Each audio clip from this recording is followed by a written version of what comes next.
Assalamualaikum warahmatullahi wabarakatuh. Halo teman-teman semua. Perkenalkan, nama aku Rafika Fitri dari jurusan Broadcasting angkatan 2019 Fakultas Ilmu Komunikasi Universitas Mercu Buana. Nah, di kesempatan kali ini aku mau sharing-sharing ke teman-teman mengenai berita hoax. Teman-teman, sebelum aku pengen nanya, tahu nggak sih berita hoax itu apa? Pasti di antara teman-teman semua nih udah tahu dong ya, apalagi kita sebagai generasi milenial ya. Kayaknya jarang banget orang yang nggak tahu tentang berita hoax itu apa. Jadi berita hoax itu atau berita bohong merupakan suatu berita yang tidak benar adanya dan dibuat seakan-akan menjadi berita yang benar. Nah, itu pasti membahayakan banget ya teman-teman ya. Apa sih bahayanya di kehidupan kita? Wah, kayaknya banyak banget ya, tapi mungkin yang bisa kita bahas itu contoh-contoh simpelnya ya. Misalnya nih teman-teman, berita hoax itu kalau tersebar dan kita tuh menerima, itu tuh bisa di penyebarnya itu bisa menjadi suatu media penipuan untuk mereka gitu. Jadi kita tuh bisa tertipu akan adanya berita tersebut. Dan juga nih contoh lainnya itu adalah bisa menimbulkan kepanikan publik.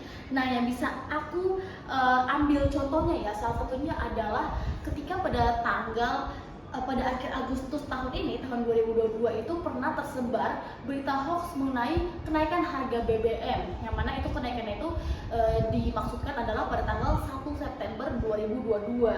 Nah, itu tuh benar-benar tersebar di seluruh sosial media, di Facebook, di Instagram, di WhatsApp, apalagi kan banyak banget broadcast kan ya dari grup-grup atau status seseorang gitu ya. Nah, itu tuh menimbulkan kepanikan publik gitu. Jadi orang-orang tuh masyarakat pada benar-benar panik dan menimbulkan yang namanya panic buying. Jadi mereka semua berbondong-bondong untuk mengunjungi pengisian BBM itu, dan juga langsung ngisinya banyak banget gitu. Ternyata pada tanggal 1 Septembernya itu tidak benar adanya. Ternyata berita itu hoax dan tidak ada kenaikan harga BBM. Jadinya kan pasti menimbulkan suatu kerugian ya kan di kehidupan masyarakat. Nah, sebagai generasi muda lagi-lagi ya yang mengikuti perkembangan teknologi dan juga kita sebagai pengguna smartphone ya, kita perlu banget harus cermat gitu ya dalam menerima informasi gitu. Kalau misalkan ada berita yang muncul dan itu mengarahkan ke hoax, kita harus tidak mudah percaya ya dengan judul-judul provokatif. Kita harus periksa dulu kebenarannya, itu berita dari siapa, terus kita harus periksa situsnya resmi atau enggak. Kita juga kalau misalkan ada fotonya, kita lihat dulu itu fotonya seperti apa. Sama kita jangan mudah percaya ya, lagi-lagi, dan jangan mudah disebarkan ke seluruh sosial media kita.